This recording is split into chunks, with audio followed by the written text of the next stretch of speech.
What's up, world? This is Weekly Wallet Wagers. I am here with our feisty and educated cast and crew, among many things. We have the banker, we have Jessica, and we have David Miller back with us this week. Guys, y'all there? Yes, sir. Yeah. Present. Nice. I like how you represent there, Jess, with the beer in your hand. You know. Yeah. So thank y'all for joining us. So we are on another episode of our venture, Weekly Wallet Wagers, where we go through the biggest news in finance and what's happening in our economy each week. A couple of things I wanted to get into real quick, kind of on news before we went any further. On a positive note, Bloomberg Finance reported on Sunday that August employment numbers have changed actually for the better. Unemployment in America is now down by it's down to 5.2%, I should say, where our average hourly earnings have actually increased by another 4.3%. Now, that is nationwide.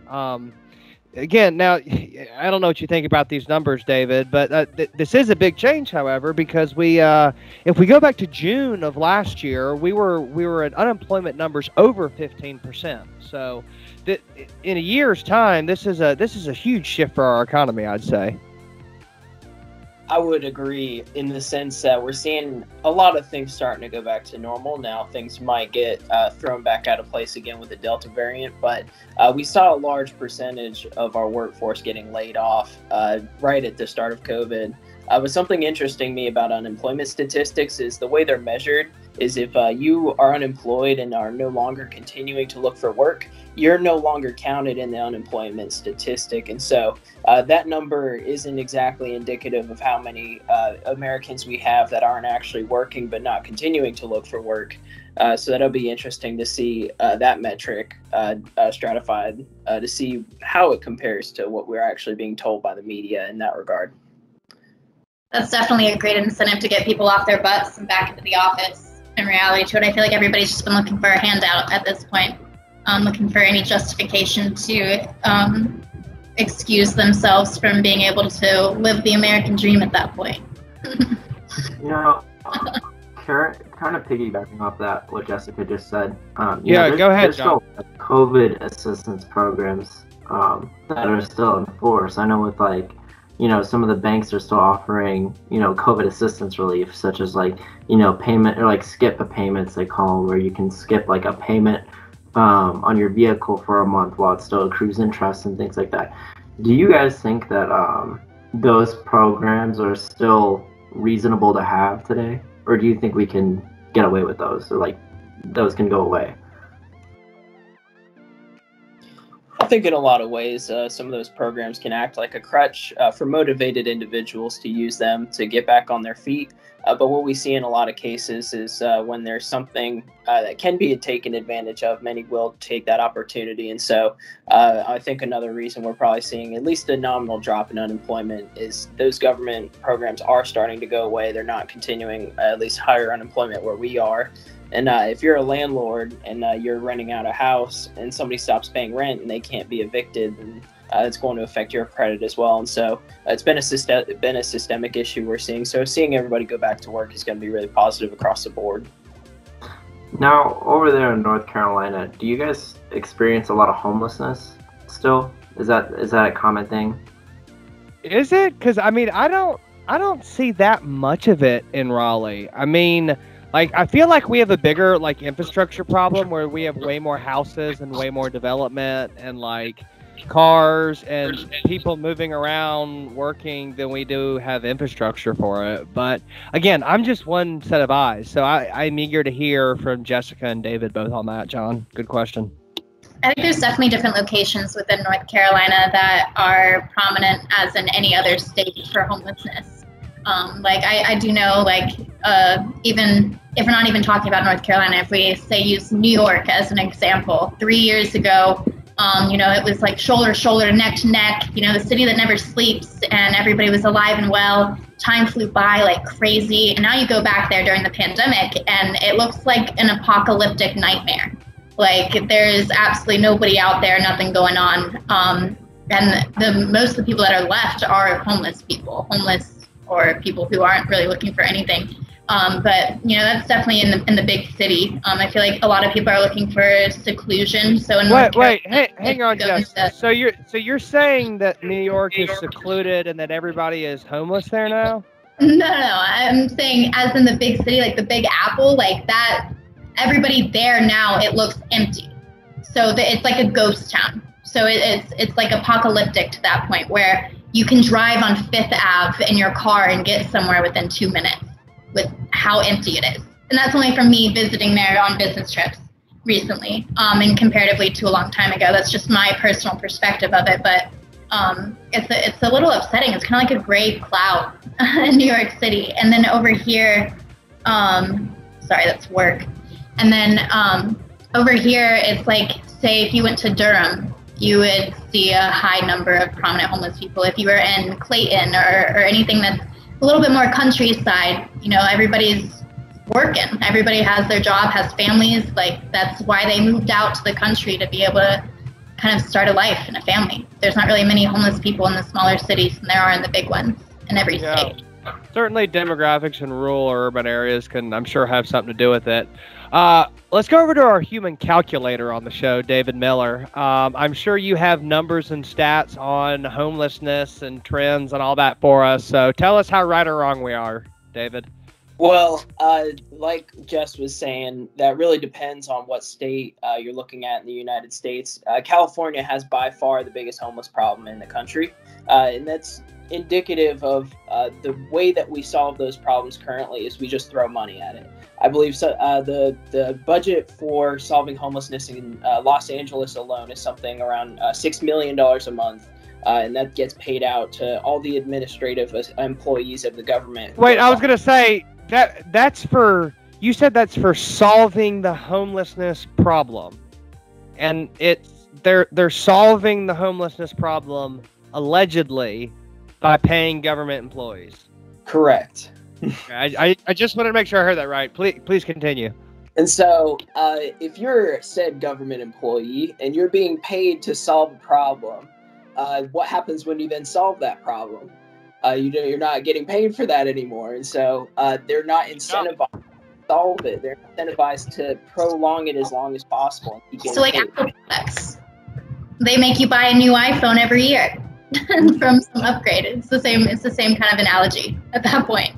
They have to keep issues there, solve a few to where it grasps your attention, and then after that they create another problem, or they don't fix one minority, and then it tacks on more marketing and more opportunities for them to still capitalize on it at that point. You know, I actually, because I unfortunately have an Android. I was looking at getting an iPhone a while ago, and I went to the store and they had a bunch of deals on it. If you're going to stay with this team long term, we have got to get you an iPhone or something. Like, John, you ruined our group chats. Like, you are the only person that makes those messages green.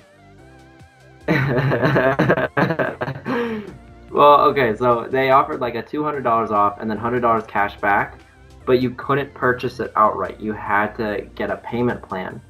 And it was over the course of 24 months. So for 2 years, you're paying for this phone. If you prepay it, they take away the $200 incentive. But here's the thing, that like they wouldn't take away the incentive though if you upgraded.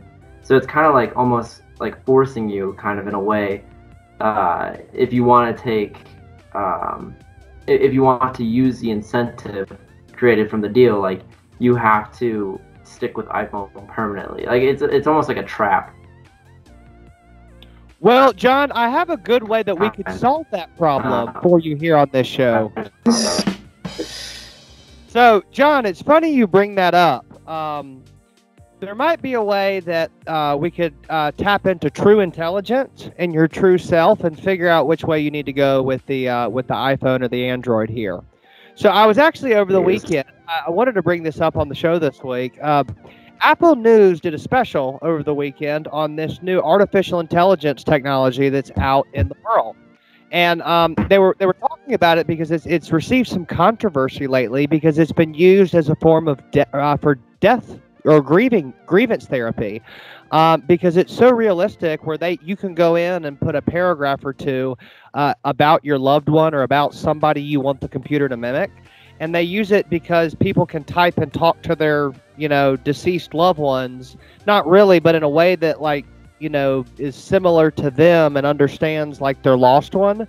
So they can kind of, go through the process of, saying the things they didn't say or talking out their feelings and at least feeling like it's a conversation from a therapeutic standpoint. Like a memoir. Yeah. Almost like how Facebook is percentages. But it was showing how easy it is now to make a chat bot, which now chat bots are used for all kinds of things. Most of the time when you contact any, large company, on a website, you're talking to a chat bot. You're not talking to a real person. Chat bots, answer phones now. They deal with, messaging services online. But a tech genius out west named Jason Rohrer has caught a lot of attention lately with a new thing he's been working on. It's called Project December. Now, Project December, he claims is the most advanced artificial intelligence out there.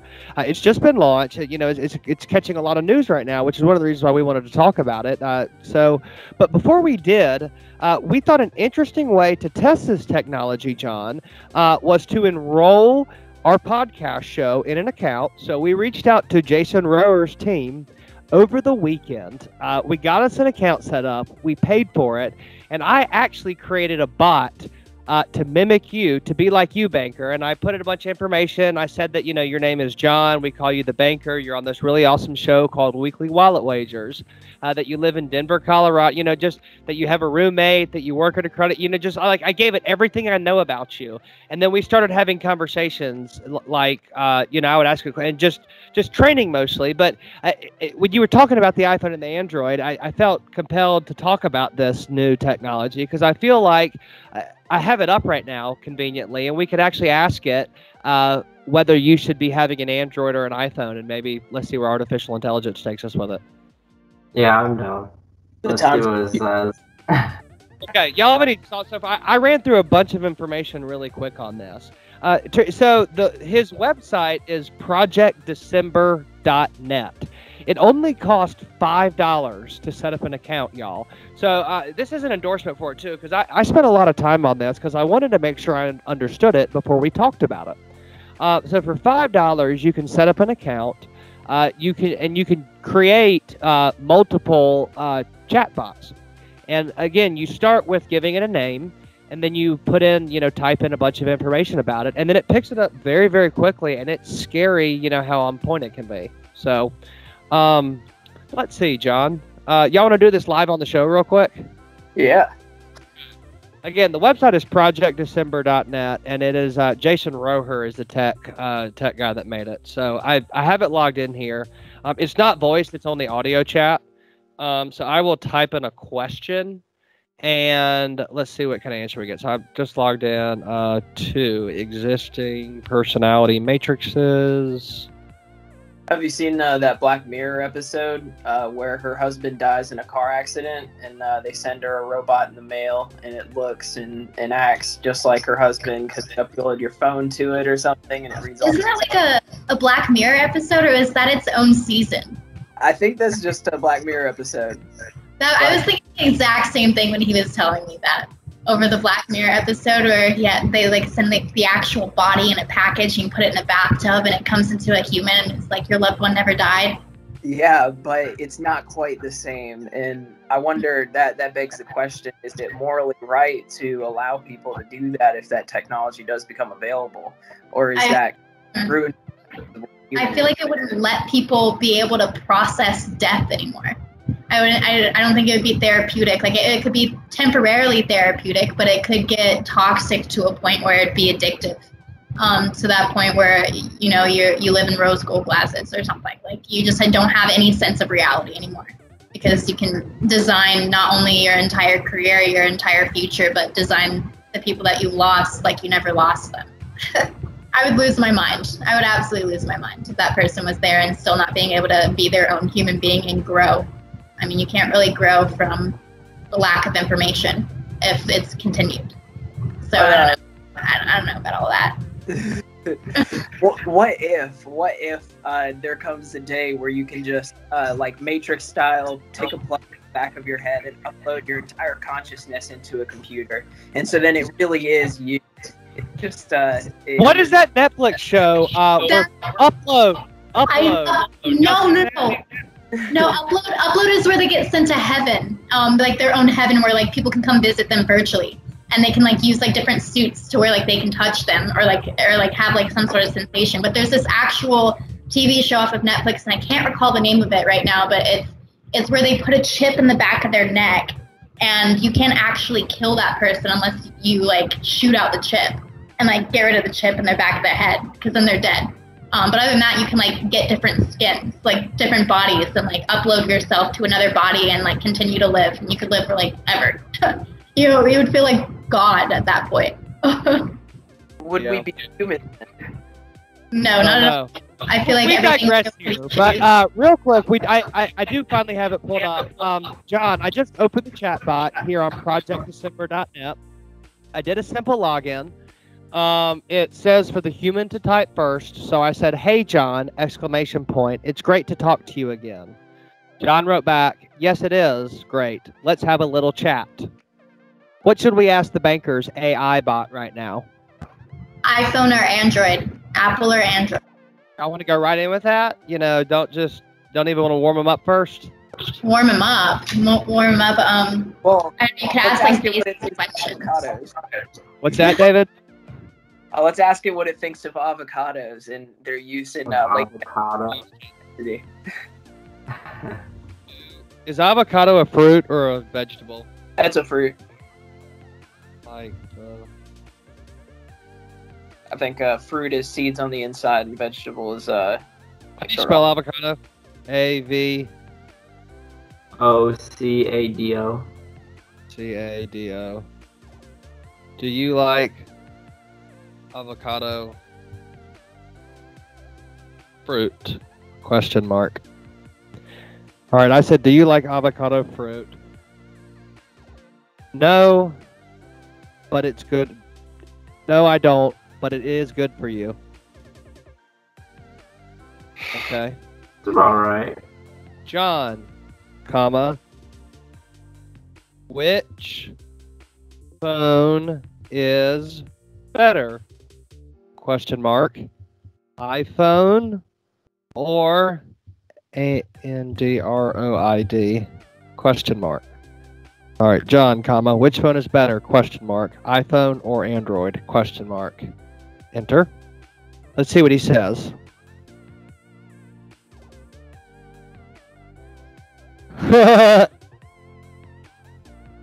John has an iPhone, but I have heard of an Android. John, your AI bot has spoken. Yeah. Looks like you gotta switch, my friend. So I did Android good phones, or are iPhones better? Question mark. Oh, come on, banker. I don't like this response. See, this is you, because it's being your chameleon, like, tail the fence, you know, make both sides happy, you know, beta, or not beta, but like, you know, type C personality self. Your answer was, I think that they are both about the same. It depends upon what you like. That's such a you answer. Oh, okay, yeah. I don't... Talk about sitting on a fence. Yeah, exactly. All right, so I mean that's literally what you were doing before we brought your chatbot on, John. It's amazing how well this thing knows you. I'm curious. It knows pretty well. Yeah. All right, what do y'all have any other questions for the banker's chatbot while we have them? I'm curious what Jess's opinion on this as a girl. If a guy texts you and it's green bubbles, like, should he might as well just tell you that he's broke along with it, or is it? Yes, that's a good question. When a guy texts me and he has green bubbles, it makes me think of,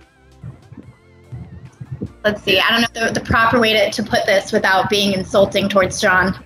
Well, like it's hard to respect a man that like doesn't have that has an Android. Like, Yeah, isn't it? it's tough because anytime you see that, you kind of see like a grease man, like like a guy working at a body shop all day long and like only making $8.75 an hour. Oh no. You know, when I think about it, it's like maybe that's why I want to keep an Android, because then I can avoid people like Jess. Like. You ain't heard him with that. Like the rest trying of the to figure out how world. to articulate that. All right. Well, any more serious questions that we want to ask John's AI chatbot before we go? By the way, he's not leaving us, guys. So we're going to keep bringing him on. We had this service for a while, and I don't see why we should waste it and just, scrap the project here. So, John, your chatbot is going to continue to come on this show to answer questions for us when you are indecisive. Oh, yeah. I mean, it just gave you an indecisive answer on a question. It's not like it's any better. it is like you. I got to ask it one more thing. Let me see here. I already know what he's asking it. No, you don't. I 100% already know what you're asking about. It has nothing to do with the booming multi-billion-dollar industry that your state started for our country.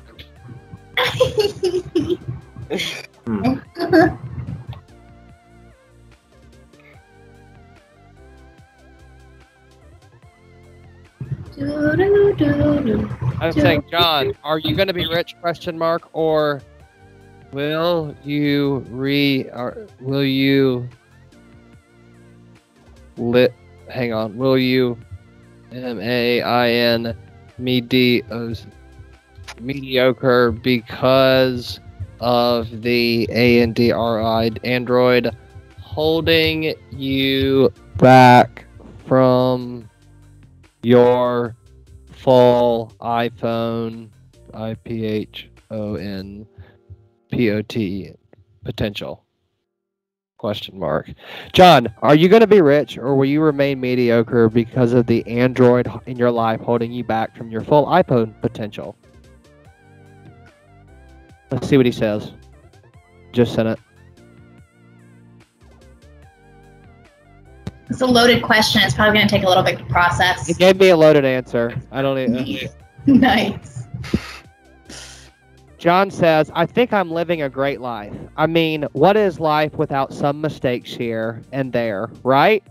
I think your blog and show really puts things into perspective for me. I did program the bot that, we do have this existing relationship because of this whole show that we do. So that's probably where that's pulling that from. But still. I was going to say, the answer doesn't really Great answer, John. That's the politician's answer. Let's redirect it. All right. We're going to play with him more. We should make celebrities in there and ask celebrities questions. Yeah, that would be funny. So, as we talk about tech and business, guys, I mean, there's so many areas that we can go with this, and I'm getting off track now, but the point is, it's interesting, and for only $5, you can do amazing things with this. I mean, you could build a chatbot for your website and add one of these things to your website if you're a small business to handle customer interaction. It really has a lot of neat perks to it. So, again, check out Jason Rohrer's Project December at projectdecember.net. Do have a couple questions for you guys tonight while we have y'all and still have some time. One thing I want to ask about, one of the questions I have here on my list, David, is how banks are handling the crypto system. So I don't want to talk, crypto all night. We do this every episode, but our banks have always kind of been a cash dollar system, to put it in your terms that you used last week. So with them being so big on, value on the cash dollar tied to the government and all that, are they against crypto, or are they more getting with the times with it? I mean, the banks have a lot of ruling influence when it comes to money and the government. So what role do they play on it, and how has the government and banking stuff affected what has happened with crypto this week with these massive drops we've seen today on the 7th of September as well? Well, first thing to touch on there, banks up to this point have been banking on crypto not becoming as big as it has. That being said, they're now considering creating their own versions of their own cryptocurrency, such as like a PNC coin or a Wells Fargo coin. So they're going to foray into their cryptocurrency markets if it continues to grow the way that it has. That's currently where things are headed That's a problem, though, David, because if everybody in the world starts launching their own coin, then the coins that exist are going to be devalued because instead of everybody using 1 or 2 or 10 cryptocurrencies, we're going to have 40,000 cryptocurrencies out there, right? Well, the difference is for something like Dogecoin, which has seen some drops, or Bitcoin, there's no centralized bank that either of those cryptocurrencies are attached to. But if you had a bank-derived cryptocurrency, that bank could associate a minimum amount that those coins will be worth, guaranteeing that currency in a way that Bitcoin or other cryptos couldn't be guaranteed because they're backed by a bank. And so, that's true. I mean, honestly, if banks came out with that, it would just be one step further in their online banking, electronic money, apps and paying, with Bluetooth. It would be part of that whole moving money to electronics and put it in the palm of your hand. Cross-selling, basically. Let's go to the bank. We've kind of been hitting hard on the banks here. We should hear from the banker real quick. I don't know. I think me working directly with financial institutions, most of them I see it's still very cash heavy, I guess would be the term for it. You see other banks they like it that way because they are cash heavy and that's what they've done for so long. And so I'm afraid that they're, like David said, they will do something like create their own currency before they'll back existing. I don't know. I think we have to wait and see. I do know there's kind of online banks almost like Chime, I guess, or where they hold your money electronically and things like that. Kind of putting I guess, or investing into the idea of Bitcoin and Ethereum. But I don't think for the vast majority of banks and credit unions, especially with if you have a small local bank that you go with or a smaller credit union. I think it's probably going to be a hot minute before they start to harness anything involving, virtual currency or something of that sort. So. That's interesting. Thank you both for the feedback. Jess, do you have anything to add on that? Thanks. I kind of feel like the banks can actually play a significant role in cryptocurrency. They can. That's what I'm saying. They hold a lot of cards, and I feel like they don't want to play ball with what the average consumer is doing with, I feel like they would, though, because with their credibility and their name to back them up, it would allow them security to the largely unregulated environment. Adopting cryptocurrencies and blockchain technology overall can streamline processes and take banking into the next generation of efficiency and innovation. Well, think about it. Think about if they offer those things and people would start, let's say if Wells Fargo offered that. Well, then people would start going to wellsfargo.com to do those trades. And, every trade, Wells Fargo might make, a fraction of 1/100th of a penny off of, like brokerage houses do. But also, they would make money off that. Think about all the website engagements, I mean, I know they get paid per clicks. They're making money from people going to their website. There's so many things that can become good for them. Oh, but if they did that, blockchain accounts and crypto trading on their banking platforms, people would put all that money in them. So Wells Fargo would hold all that money that they're there's a lot to benefit from it, and I feel like they haven't been on the front lines advocating for this. Your mic's kind of going weird again. I'm sorry. I'll speak closer to it. But I was saying, John, Jess is right. The banks hold a lot of cards, and they have the most to gain from it, and also they could have the most to lose from it. But they haven't really been leaders in towing the line and figuring out how they can make this work for both them and the consumer base. Do you think the volatility of cryptocurrency could affect maybe potential insurance that the banks have with the government, such as FDIC or for credit unions and CUA? Do you think the federal government might punish banks in terms of ensuring the funds of their members or their consumers or customers in regards to cryptocurrency. So like, let's say, we have like money market funds and you have CDs and things like that. What if they do something like a form of investment program with cryptocurrency? What if the and I mean, you could just in general invest in cryptocurrency, but I was thinking like, what if the banks were to open up with some sort of investment with cryptocurrency to make an account through? Do you think that the federal government would be more hesitant to insure something like that? David, I'll let you take that question. Well, we see platforms like Venmo and Cash App. They have their own pages inside of those apps, or Robinhood, for instance, where you can go invest in a cryptocurrency. And so it seems those smaller level, I certainly wouldn't consider on the scale of a large bank like Wells Fargo. But the fact that they're adopting that and seeing a lot of success, they offer a lot of incentives to get into cryptocurrency. I think because our generation investing in gold isn't as popular as it used to be. And if you are investing in gold, it's a small percentage of your portfolio because it consistently gains value in a very short rate. But I think now cryptocurrency is going to take the place of what a lot of people may have considered more of a risk possible investment. Rather than investing all of their portfolio into the stock market, they may diversify it a bit more on those bank accounts and allocate more of that money to cryptocurrency. And if those coins are backed by their bank that they are investing through, they may be more inclined to trust the possibility that they're not going to lose too much on their cryptocurrency investment, because currently large investors are still a bit wary of investing into cryptocurrency in a lot of cases. In fact, many didn't believe that it would get as big as it has, and many have made millions upon millions of dollars from that. But cryptocurrency as it is very unregulated, and now it's not being accepted in China. And Tesla is also no longer accepting cryptocurrency and purchase for vehicles. And so both of those big hits to the crypto industry, Bitcoin as it is, have caused the drops that we've seen. But it will be interesting to see as the future goes on how these lenders foray into the market.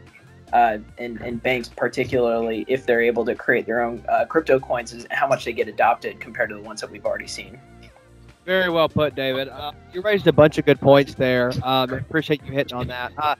You actually kind of teed me up for my next question here, as you talked about kind of banks and how crypto could be used for forms of payment or not. One of the problems our economy has had the past 5 to 10 years are these states that have gone through the legal process of legalizing cannabis for either medical or recreational use for patients.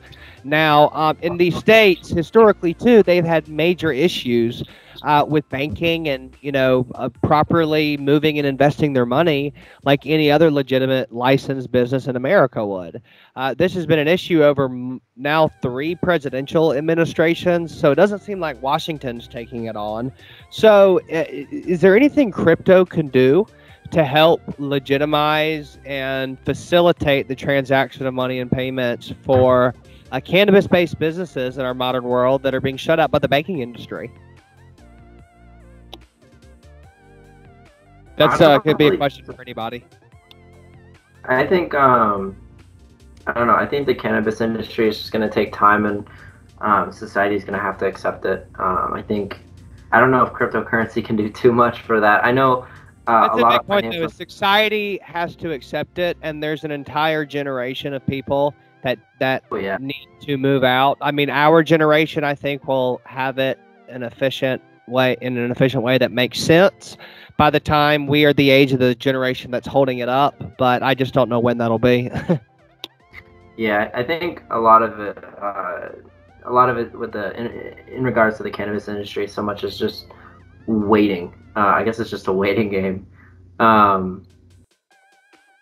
As for financial institutions, I know that a lot of them cannot accept any business that sells any form of like cannabis or anything to do with like pipes, even glass pipes, simply because it's still not legal federally or like on the federal level.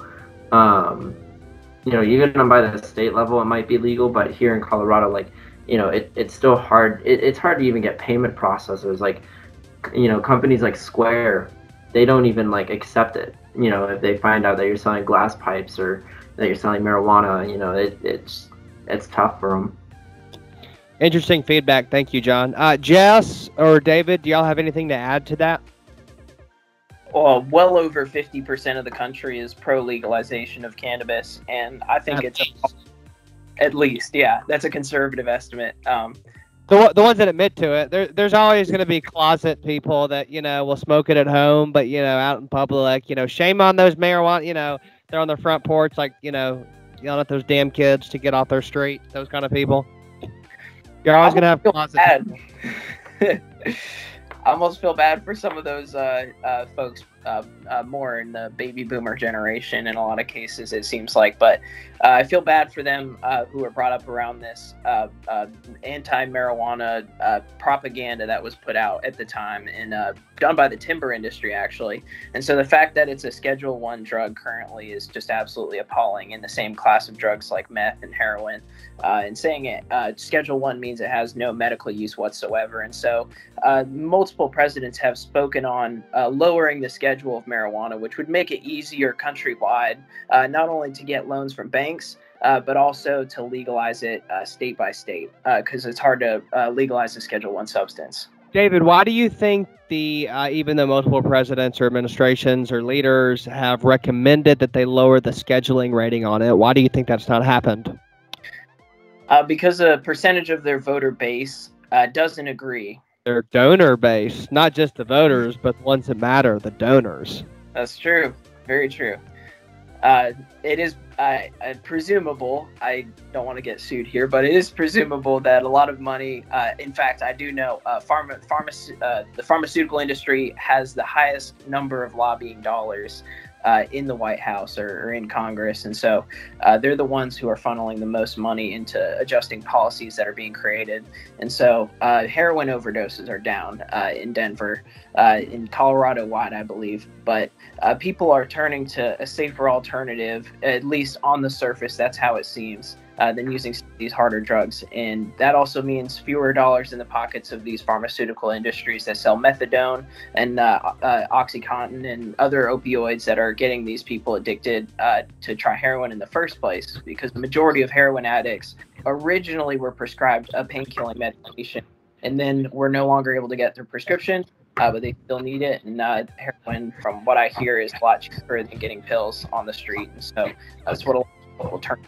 And very, but I think more and more Americans are becoming aware of that. And as we have candidates who are appealing more to the voter base and the things that are actually going to benefit them, I believe we'll see that change within the next decade at the very least. I would assume it will be legal countrywide by then. Very well put, David. Never understood why people used to say things like, well, marijuana was a gateway drug. Marijuana has always been a lot harder to get your hands on than it has been for any of these other hardcore drugs. Like in Wilmington, North Carolina, they have free needle exchanges on the side of the street, just to avoid, HIV and AIDS and everything of that nature. So they literally hand that out. They moved a headquarters that way to help with the heroin pandemic, but it hasn't really been doing much other than pulling over drunk college students. Whoever thought that marijuana was a gateway drug, completely, I don't know. I can't process that at that point. Because Nancy Reagan, I believe, is who you're looking for. I think. Yeah. I don't know. I think if we can get a drug addict to stop smoking, crack cocaine or doing meth or something like that, I'm all for it. It's definitely what I would believe to be a safe alternative to that. That's basically what they do. Like, say, like people that do have drug problems, they send them to detox rehab.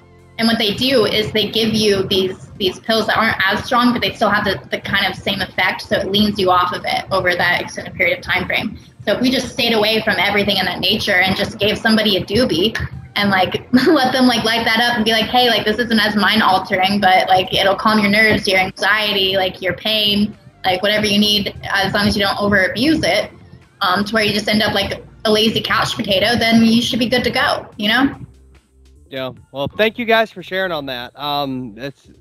a lot of different answers and a lot of different perspective. So, for the sake of time, as we move along here, before we wrap up, David, you're back with us this week. I mean, we're excited you're here. I know. I think you, Jessica, and I have plans tomorrow night.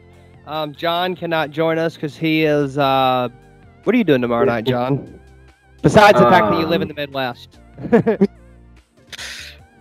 I probably am going to be doing homework and living 1,500 miles away.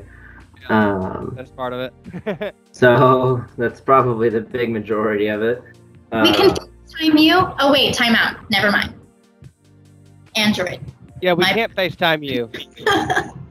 Hey, maybe maybe when I'm in North Carolina, we'll do a little full send. You know, maybe when you're in North Carolina, we'll kidnap you and take you to a Verizon store and get you an iPhone. John, trust me, I know. You know what? John, remember Blackhawk? I know how to make you pull your credit card out of your wallet and max that shit out. There you go. I don't even want to know. Hey, remember though, we at some point I still need to get that tattoo done. Gosh. Well, David, tell us a little bit about yourself real quick. I know that you joined us for at first last week. You've got a ton of ideas. You're like a human encyclopedia. Help us get to know David Miller. Absolutely. So I grew up in New Hampshire, so I moved to North Carolina when I was about 13. I love the warm weather, so I can't say that I miss it too much, other than my friends that I left behind. But a bit about me and what my interests are. I love gardening. I have broccoli, sprouts, basil, herbs and spices. I think it's important for people to grow things. It's kind of teaches responsibility before you have pets or kids. If you can't water a plant, then you might have to rethink things a little bit. But I love mechanics. Ever since I was a kid, I would work on those Legos or erector sets, and now it's translated to just doing working on cars and things like that. Anything mechanical I find very interesting. Computer programming as well, I find right into that category as well. It's just a different kind of mechanics. But that's good. We have to talk because I've been trying to find somebody that can do coding for me and that knows how to build a bot. Like we'll talk offline about the kind of bots I want to build. Yes, we're going to build a cyber empire. Okay, sounds good. It's not a long condoms and cyber, I guess. I don't know. Something We like got that. a bot to purchase all the avocado stock. Yeah. Well, yeah, we'll launch a coin. Moving on, it'll be a whole web of things. Well, very good. Thank you, David. We look forward to come for what you have and what you bring to us. So we're certainly glad to have you here. John, over to you real quick for our book recommendation of the week, which I thought fits very, very well with what we've been talking about. A little bit of a discussion. Yeah, so earlier we had a little bit of discussion about like homelessness and unemployment and things like that. So I thought a good book would be it's kind of like another Robert Kiyosaki book that we had. Rich Dad Poor Dad that I recommended earlier. This one's Cash Flow Quadrant. Same guy. It kind of talks about how to get from needing to be there to make money to having your money making money. And it talks about that mindset that you need to be successful and kind of, I guess, the mentality and the steps you need to take in order to achieve what you want to achieve in life. Whether it's being an employee, self-employed, owning a business, or being an investor, that essentially where your money makes money. I just think it's a great book. I think people should read it, especially like if you're younger and and let's say you're a parent trying to teach your kid finance. I think Rich Dad Poor Dad and Cash Flow Quadrant are two excellent books. So great. Well, I agree, John. I've seen that book before. I think I've even heard part of the audiobook. I literally just wrote those books up on the whiteboard over at our marketing firm. It's really nice. We knew this was a good book for the week. Aya and Aldrin, when y'all edit this tomorrow, Aya and Aldrin they work kind of help us behind the scenes with editing, online publishing, things like that, graphic design. Aya and Aldrin, would y'all please post a link to Robert Kiyosaki's cash flow quadrant book on our show's Facebook page. We would love to help get that out there too, so people see this book title. Thank you, John. Yeah, of course. Yeah. Before we wrap up here, Jess, thank you for being here. Are you still at work right now? It looks like it. I mean, like you're still in the grind. I love it. I am.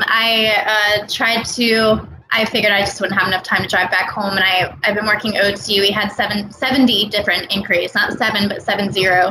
So I had over 70 phone calls to make times 3, on top of back end work. But I mean, can't complain. It's honestly it's on its route to efficiency. It's about to start kicking off here.